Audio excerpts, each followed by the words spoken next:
Hello everybody to lesson 27 of JavaScript for Active Design course.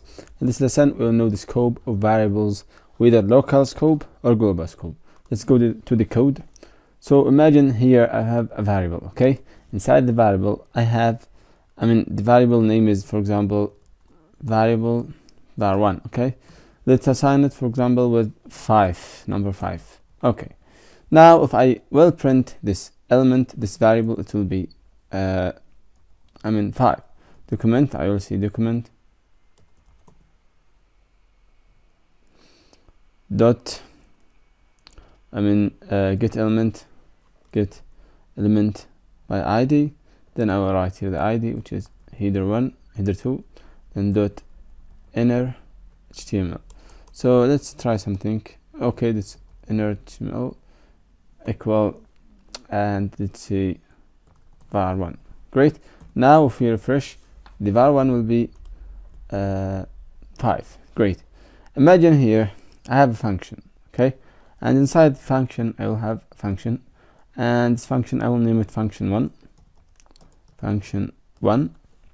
and inside it I will print that value. What do you think? What is it gonna be? Let's delete this one.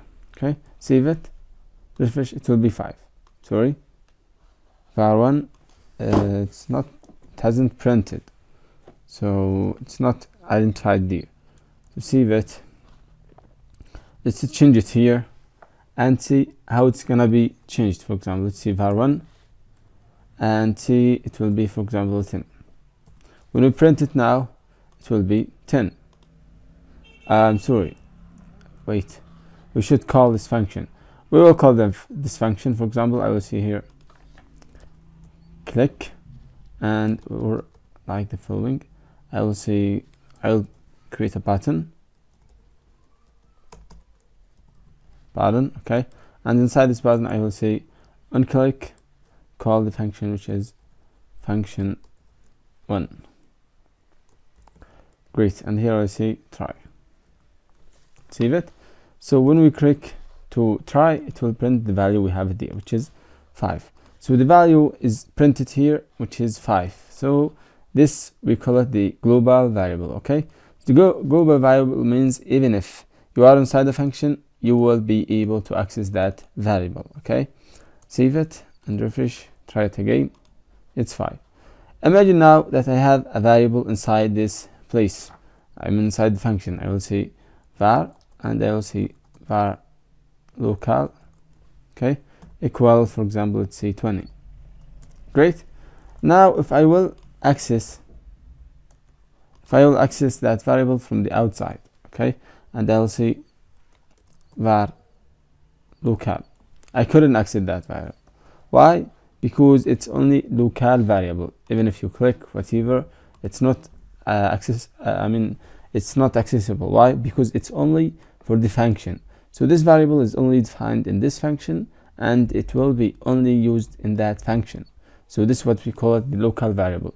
But the var1, which is global variable, it could be accessed in all the range. For example, inside this block, or outside it. Okay, so it's easy to access that one, which is var1. But variable local, it's hard because it's only for the function body. Great.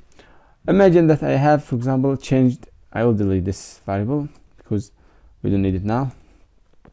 Imagine here I will, for example, change that variable, which is var1, which is the global. Okay, I will change it. I will say it's 10. Great. Save it, and let's go up one case. So I will print it here, and I will see what the value is. So I will see var1, save it. So I will see here local, and I see equal. So the local will print the value. Refresh. When we try, local equal 10. So the value now is 10. Why is 10? Because we have changed it here. Imagine I have taken this code and I print that value the same outside, which is global. Save it and refresh and see. So it's global 5, but local it's 10. Okay, so when it is global it's 5. Why 5? because it's defined here. So this statement calls the first element here. Okay, so it calls the 5. This statement calls the 5. But inside the function, we call the local variable, which is over here, local changes, okay, which is 10. If we delete this, it will take directly the global variable. So it seems that it goes from up to down. So the function here searches about the variable, for example, for the nearest element. If it exists, else it will go up. So we go from up to down, and then for example here, I will go from up to down. We face the function, okay? Inside the function, there is a variable. So we will ignore this function, this variable, as long as we are inside the function, okay? So we will print the value of this variable, which is the local variable. Then after we go out, we will forget about the local variable. I mean this, we will forget it, we will delete it. Then go up for the global variable and print it over there. Okay, it's important to know that the global variable is different from local variable, so that when you calculate something or do some examples, you should take care that the variable value is differs from the position where the variable is. So where the variable exists is a matter, so you should take care about where is your variables, whether global and local, and sometimes you need it global and the other time you need it local. For example, if you have many functions that use the same variable, just use it global. If you have a function that uses only one variable and this variable is just used by this function and then die, so you could use it inside that function, so it would be local. Great, I think the lesson is easy, and thanks for listening and watching, and see you in the next video. Bye.